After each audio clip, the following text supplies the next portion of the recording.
Une interview de François Hollande qui fait du bruit. Dans un entretien à 2 quotidiens britanniques, le candidat socialiste a voulu rassurer le monde de la finance. Il n'y a rien à craindre, dit-il. Jean-Luc Mélenchon notamment monte au créneau. Pour lui, ces déclarations sont en contradiction avec le discours du Bourget où François Hollande, on s'en souvient, avait désigné précisément la finance comme son adversaire. David Doucan, Tristan Lebras.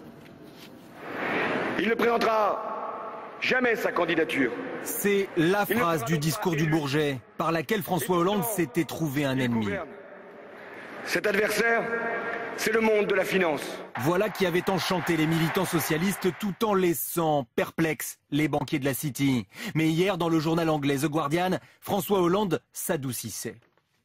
Aujourd'hui, il n'y a pas de communistes en France. La gauche a gouverné pendant 15 ans, pendant lesquels elle a libéralisé l'économie et ouvert les marchés à la finance et à la privatisation.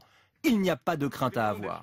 Exaspération immédiate de Jean-Luc Mélenchon, qui a ce matin dénoncé une attitude hautaine et insupportable et a évoqué une parole qui ne portera pas chance au candidat socialiste. L'ancienne ministre communiste Marie-Georges Buffet a elle aussi été agacée.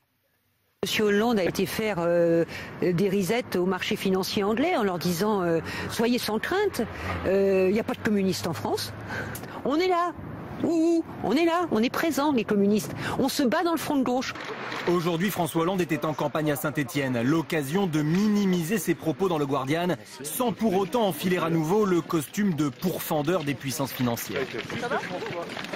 Un journaliste britannique qui s'inquiétait de l'arrivée de la gauche au pouvoir. Ça peut arriver que certains s'en inquiètent. Donc, par rapport à la finance, il n'y a pas de raison de créer des peurs inutiles, mais il n'y a pas de raison non plus d'avoir une faiblesse. Il faut de la force.